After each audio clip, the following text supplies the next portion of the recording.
Some marriages feel almost too good to be real, and David Phelps and his wife were exactly that kind of couple. The ones people pointed to when they needed proof that something genuine could still exist in a world moving too fast for real connection. For years that belief held, and then the news broke that his wife had filed for divorce, and it stopped people cold. The question that swept through every comment section and fan forum wasn't just about them. People wanted to know how a love story that looked that solid could come apart without any warning signs that the public could see. And that's the thing nobody talks about when these stories break. The warning signs were there.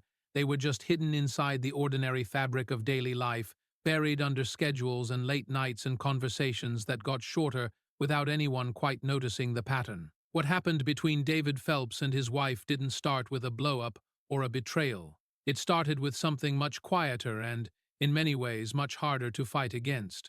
From the beginning, there was something about their relationship that registered as different, not performed, not curated for public consumption, but genuinely warm in a way that came through even in the most casual glimpses the public got of them. Interviews where he spoke about her carried a softness that didn't sound rehearsed. Photographs from events showed two people actually enjoying each other's company rather than standing close for the camera.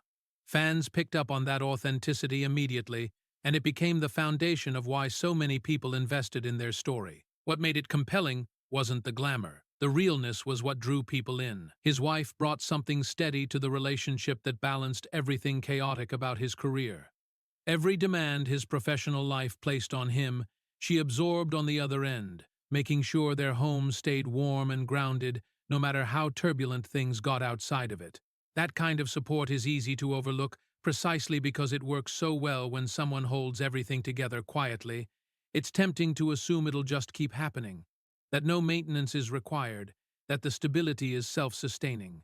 And that assumption, allowed to grow unchecked over enough time, becomes the exact thing that hollows a relationship out from the inside. The changes came slowly, and none of them announced themselves as significant. David's schedule had always been demanding, but at some point the demands shifted from heavy to all-consuming, and the difference mattered. Late nights that used to be occasional became the default. Dinner together turned into a text message apology about being caught up. Mornings that once started with conversation started with a rush toward the door instead. None of these things, taken alone, would have cracked what they built. Accumulated over months and years, they carved out a distance between two people who used to feel completely in sync. She noticed before he did, which is almost always how it goes. Tuned into the emotional temperature of the relationship in a way he had stopped being, she caught the shifts early and told herself they were temporary. A busy season at work, a difficult project, something that would pass. Patience felt like the right response, and she had plenty of it, so she waited. The waiting stretched on, and what started as patience quietly converted into loneliness, and then loneliness converted into something heavier, the slow exhaustion of someone who has been holding on alone for too long. What makes this story genuinely complicated, and what gets lost when people look for a simple explanation, is that David wasn't cruel or careless in any deliberate sense. No betrayal drove the wedge between them. No single act of selfishness defined his role in what happened. What he did was something far more common, and in its own way far more damaging. He stopped actively choosing her. The assumption that she would always be there because she always had been became a substitute for the daily effort that a real partnership requires. He stopped tending to something that needed tending, and by the time he noticed the change, the distance had become much harder to close. There's a version of this story that people tell themselves where the problem is obvious and the solution was simple: he should have come home earlier, he should have put the phone down, he should have made more time, and all of that is true. But reducing it to a checklist of correctable behaviors misses the deeper thing that was happening. The issue wasn't just his schedule. The issue was that somewhere in the years of building a career and chasing a version of the future, he stopped treating the marriage as something that required his active participation to survive. He treated it as a given, as a constant, as something that would hold its shape regardless of how much attention he redirected elsewhere. And marriages, even strong ones built on real love, do not work that way.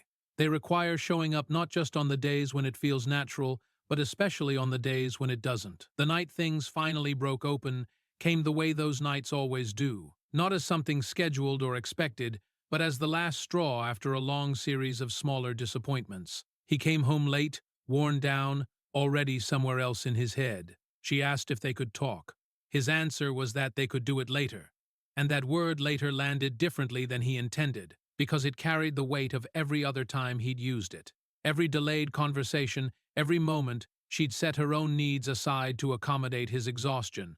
Every instance of later that had never actually arrived. She told him later never seemed to come.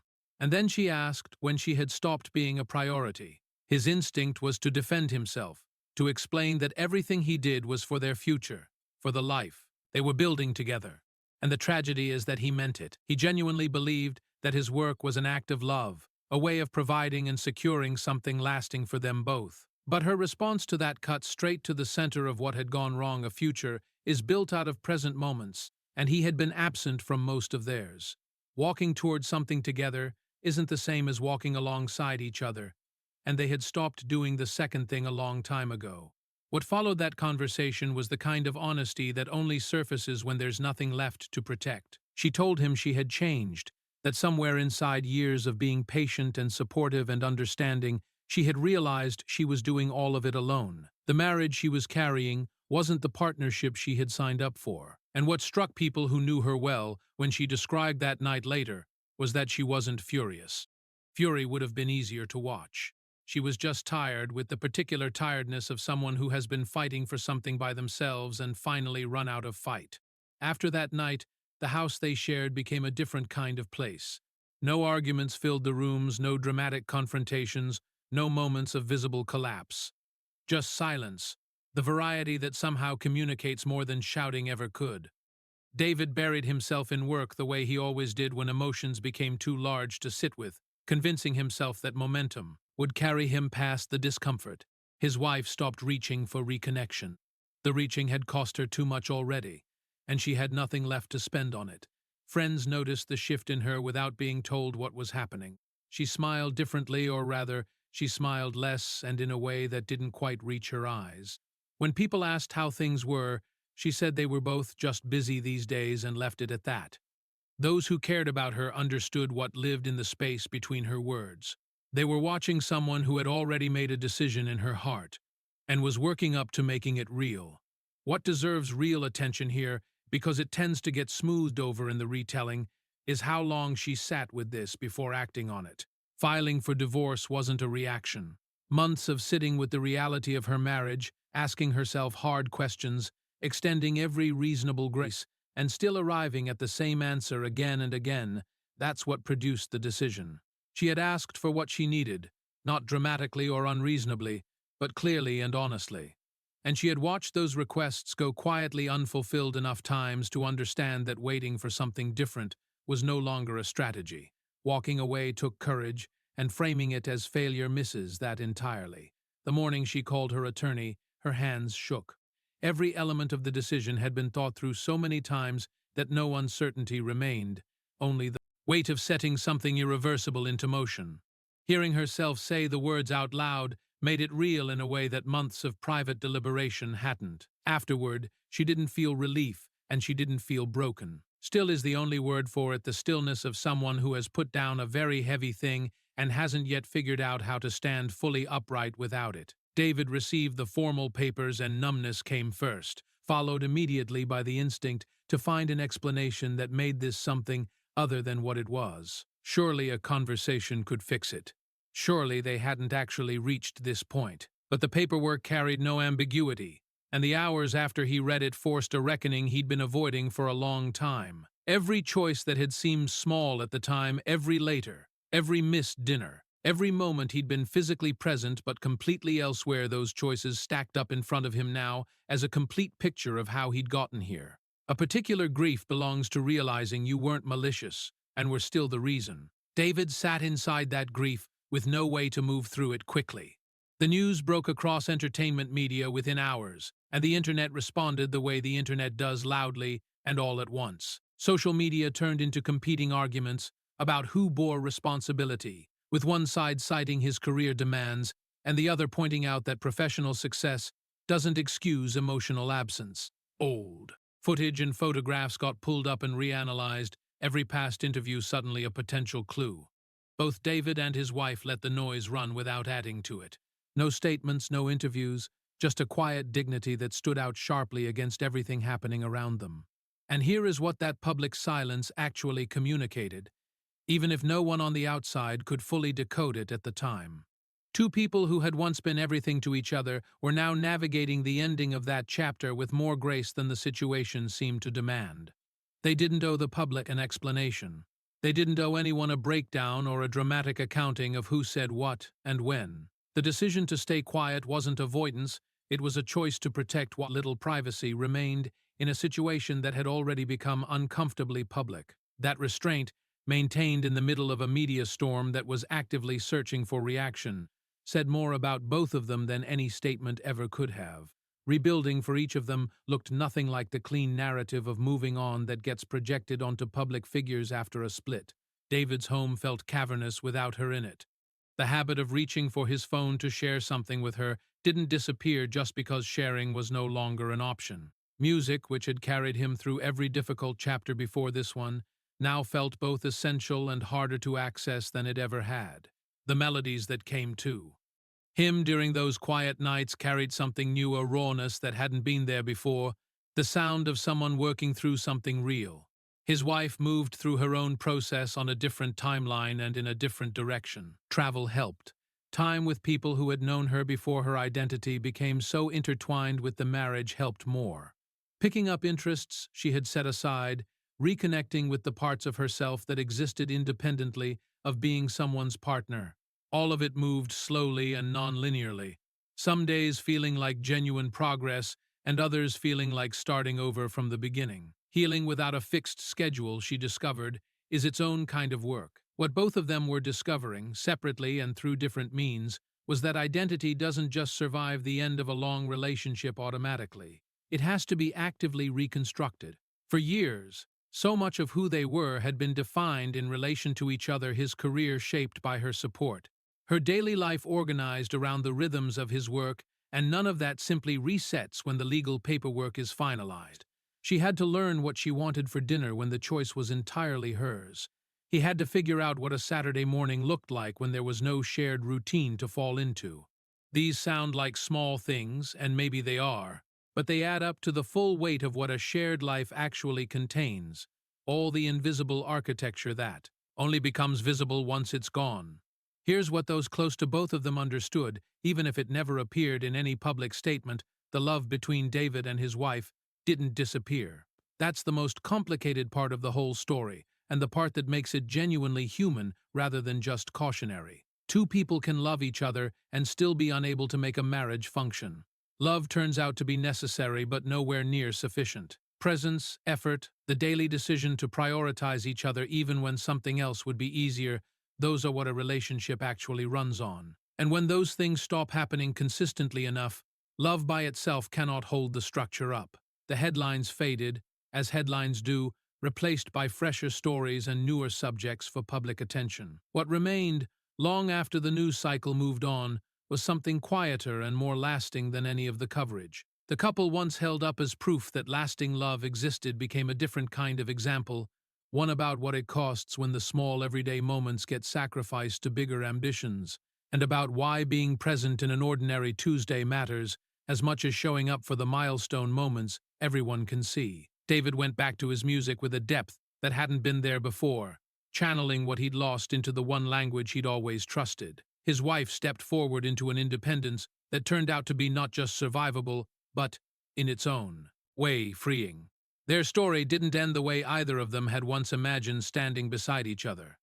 But it ended with a kind of honesty that performance and pretending could never have produced. And in a world where so much is curated and projected and managed for appearance, that honesty, even arriving this late, counts for something real. The lesson that sits at the center of everything, once all the details have been absorbed and the emotional weight of the story has had time to settle, isn't really about David Phelps specifically, and it was never really about the divorce filing as a headline.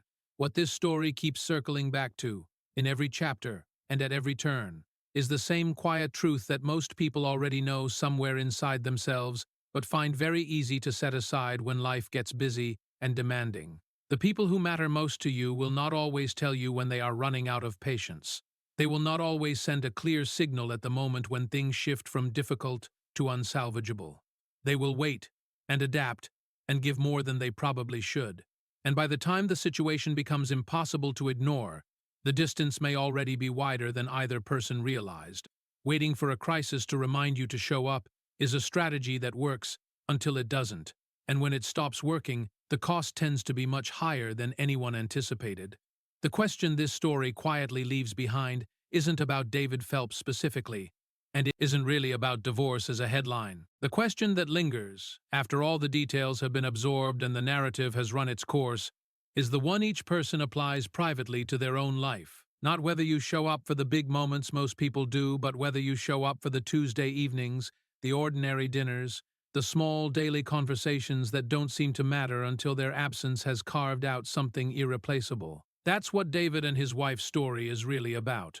And the answer to that question, for anyone honest enough to ask it of themselves, belongs entirely to them. And if this story hit differently than you expected it to, that reaction is worth paying attention to. Stories like this one don't land the way they do because of the names involved or the public nature of the split. They land because somewhere inside the details, the late nights, the delayed conversations, the slow drift between two people who started out completely in sync, most people recognize something they've either lived through or are quietly living through right now. That recognition is uncomfortable, and discomfort, when it comes from a place of truth, is usually pointing at something worth examining. So before you move on to the next video, take 30 seconds and actually sit with the question this story raised, not as an abstract thought experiment, but as something personal and direct. Think about the relationship in your life that matters most, whether that's a marriage, a partnership, a friendship, or a family bond, and ask yourself honestly whether you've been present in it lately. Not present in the sense of being physically in the same room, but present in the way that actually counts. The kind of presence that makes another person feel chosen, valued, and seen. Because that kind of presence doesn't maintain itself. It requires a daily decision that's easy to make when everything feels good and surprisingly easy to skip when life gets heavy and demanding. David Phelps and his wife didn't lose each other because the love ran out. They lost each other because the small daily choices that keep love alive stopped being made consistently enough to hold everything together. And the distance that created didn't appear overnight. It built slowly, quietly, in the margins of days that each seemed ordinary and manageable on their own. That's the part of this story that matters beyond the headlines. Not the divorce filing, not the media reaction, not the public silence that followed. The part that matters is the accumulation of ordinary moments that nobody noticed slipping away until it was too late to recover them. You still have time to make different choices than the ones that led here. That's the one thing this story offers that the people inside it didn't have access to, the ability to see the pattern clearly before it finishes playing out. Use that. Put the phone down tonight and actually talk to someone you care about. Show up for the conversation that you've been putting off.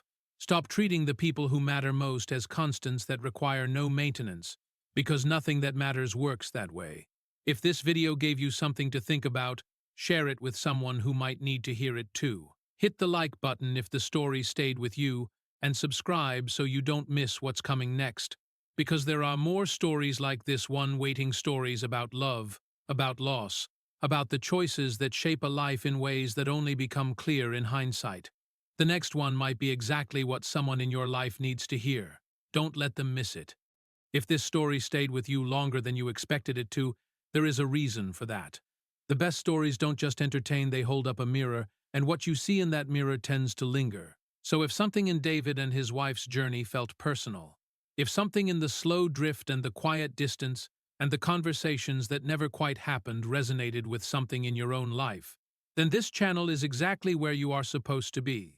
Because this is what we do here. Every single video, we go beneath the surface of the stories that everybody is talking about and find the human truth sitting underneath all the noise. And that work takes time. It takes research, it takes care, and it takes a genuine commitment to telling these stories the right way rather than the fast way. The only thing that makes it possible to keep doing this is you. So if this video earned your time and your attention today, take 5 seconds right now and hit the like button.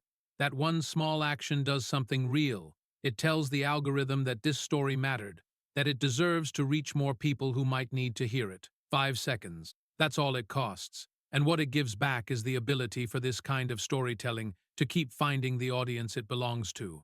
Now, here is the share piece, and this one actually matters more than most people realize. Think about someone in your life right now, a friend, a sibling, a partner, someone you care about who is in a relationship that might be running on fumes without either person fully acknowledging it yet. Someone who is busy and distracted and putting in effort everywhere except in the direction that matters most. This video is for that person. Not as a lecture and not as a warning, but as a conversation starter. Send it to them. Drop it in a chat. Post it somewhere they'll see it. Sometimes the right story at the right moment is the thing that shifts something in a person before the shift becomes necessary for survival rather than growth. You could be the reason someone has a conversation tonight that saves them years of quiet heartbreak. And if you are not subscribed yet, this is the moment to fix that. Every week this channel goes deep on the stories behind the stories, the relationships, the decisions, the private moments that shape public lives in ways that most coverage never bothers to explore. You will not get surface-level takes here. You will not get recycled headlines dressed up as insight. What you will get is the kind of storytelling that makes you think differently about your own life long after the video ends.